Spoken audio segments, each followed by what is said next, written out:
여기서 일단 얼추 끝나야 되는데 그 당시만 해도 이렇게 뱅글뱅글 도는 순환출자 구조가 합법이었고 문제가 없었어요. 다들 이렇게 했었습니다. 그런데 이제 사실 문제가 많죠. 자기 돈이 아니라 남의 돈으로 다 빙글빙글하게 회사 사는 거니까요. 그래서 이제 공정거래법이 좀 세게 바뀌면서 순환출조를 끊고 지주회사 좀 체계로 다 좀 바꿔라. 지배구조를 투명하게 하라라는 게 이제 시대의 요구가 됐고, 그 준비를 하기가 조금 빡빡했는데 이건희 회장이 급작스럽게 이제 예정이 없이 이제 병원에 들어가게 됐죠. 네, 2014년 그쯤이죠. 예.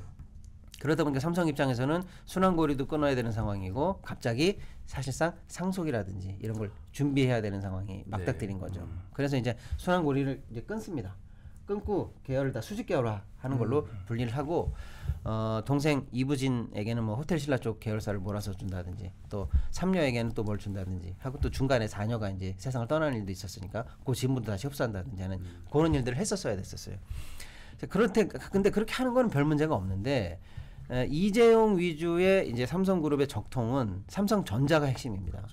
이부진은 호텔신라가 정점이고, 근데 이 삼성전자를 결국에는 내가 영원히 지배해야 되는데, 지우고 한번 설명 드려볼까요? 너무 많이 지우나? 시간이 없나? 제가 지울까요? 네. 제가 지우겠습니다.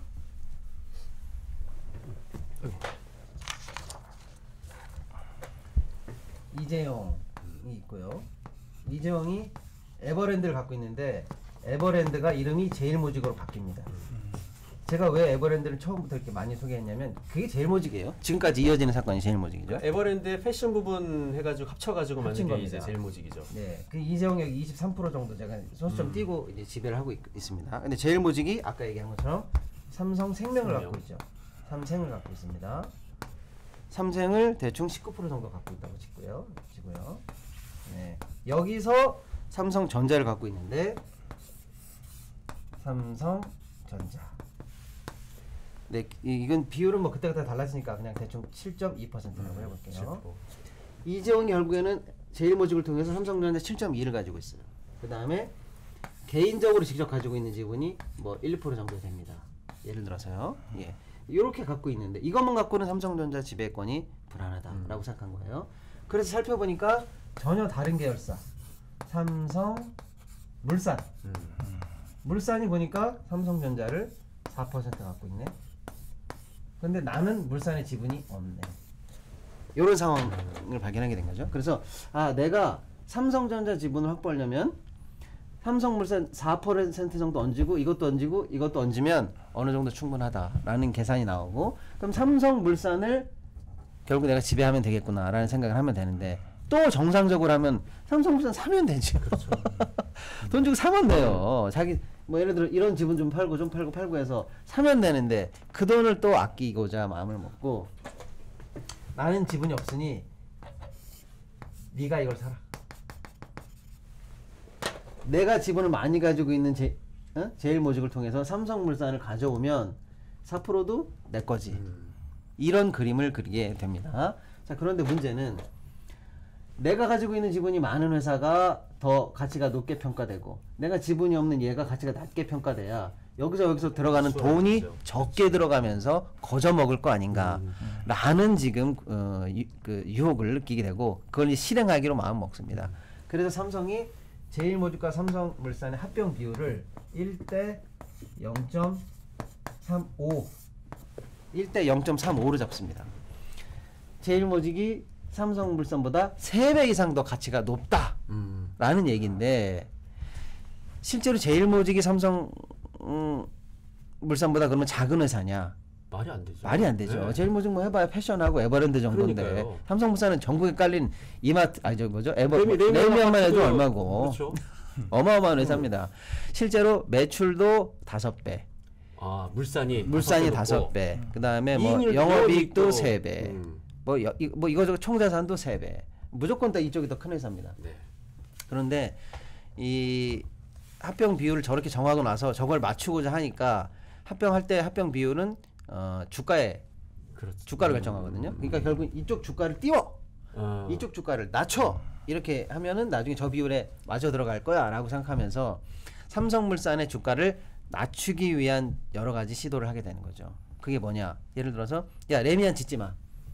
레미안을 짓지 마. 짓지 마. 야, 수주하지 마. 재건축 단지에서 지금 1등 하고 있어. 야, 포기해. 그래서 전국에서 얼마나 많은 레미안들이 그때 이제 환호를 받고 그렇죠. 주요한 포스트에 다 있었습니다만은 그렇죠.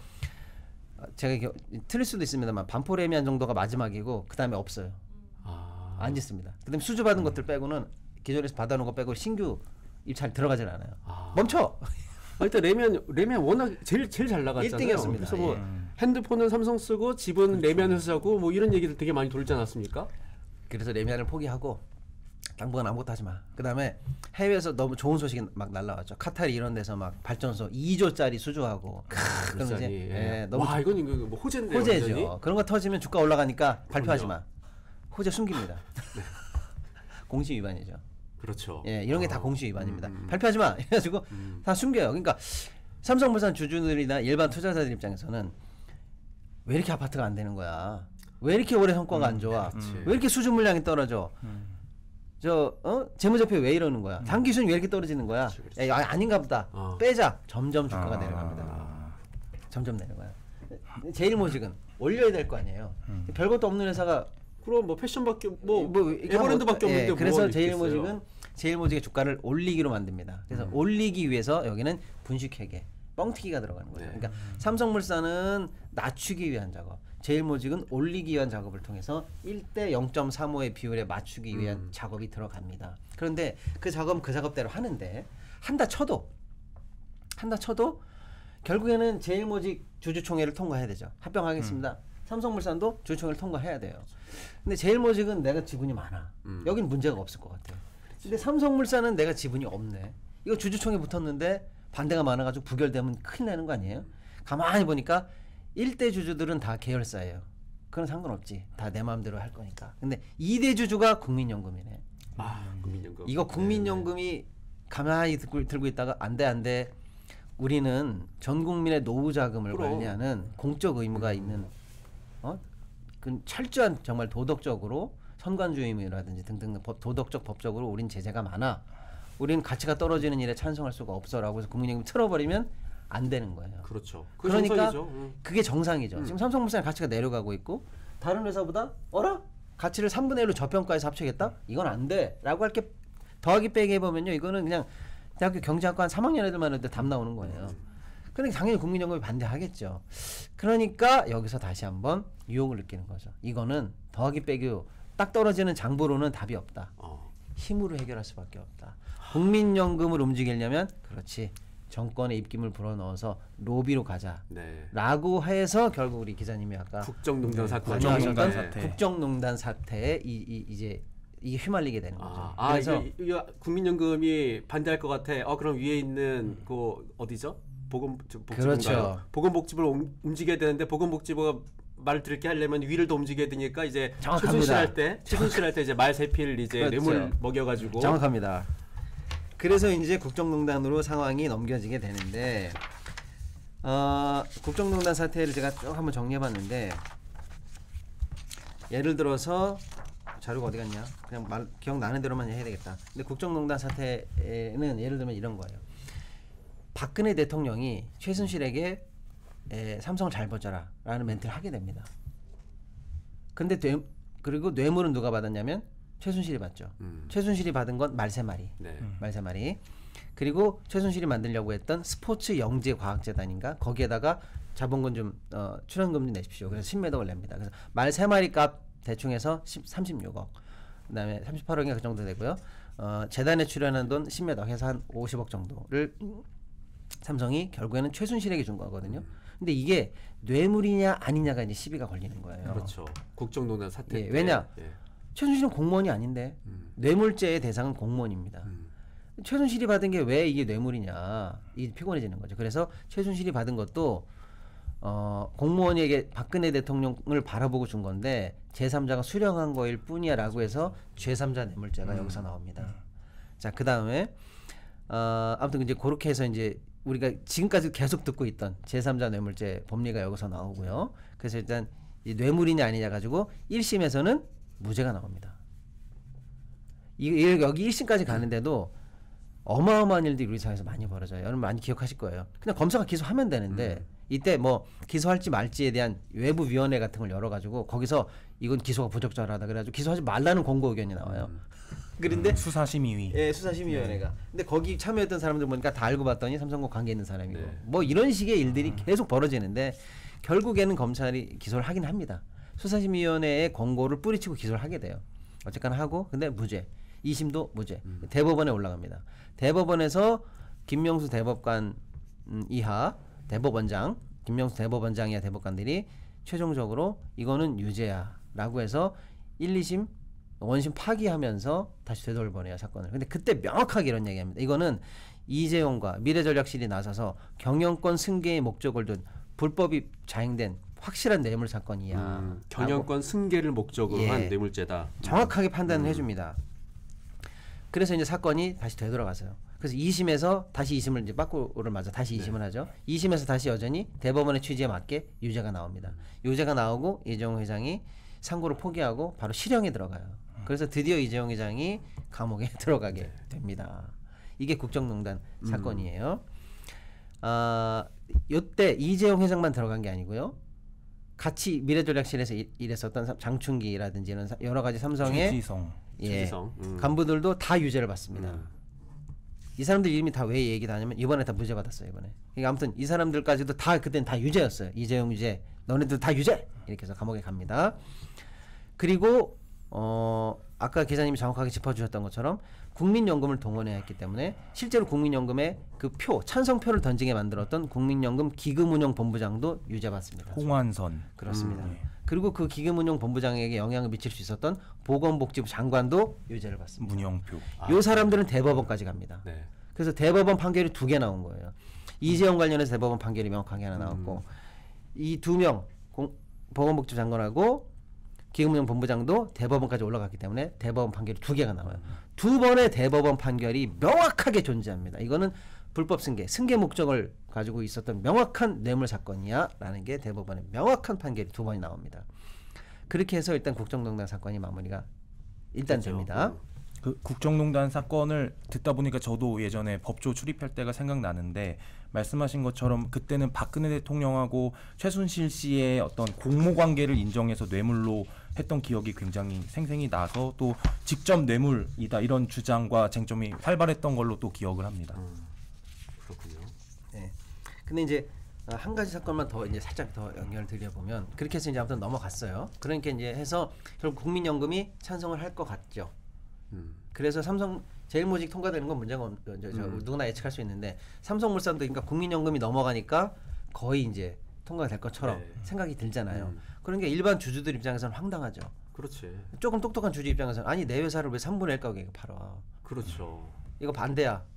라고 생각하는 개인 주주들도 많았고요. 그렇죠. 그 개인 주주 중에들도 있었습니다만은 외국계 펀드가 하나 있었어요. 이른바 엘리엇이라고 불리는 엘리엇. 펀드가 네. 여기서 하나 나오는데 행동주의 펀드인가요? 그렇습니다. 아니 뭐 행동주의까지는 아닙니다. 근데 얘네들은 이걸 인정할 수가 없는 거예요. 살다 이런 황당한 일은 처음 본다. 라고 하면서 이거 한국 뭐 이럴 수 있냐라고 해서 할 수 있는 모든 일을 다 합니다. 예를 들어서 그 주주총회 나오는 거 전부 다 매각 관련해서 나오는 거 전부 다 가처분, 본안 소송, 그 다음에 국민연금 상대로도 또 소송, 또 별의별 일을 다 하는데 그 모든 일들이 전부 다 우리나라 사법부에서 다 하나도 받아들여지지 않습니다. 가처분 기각, 본안 소송 기각, 패소, 뭐 패소 다 패소합니다. 그러니까 얘네들이 참다 못해가지고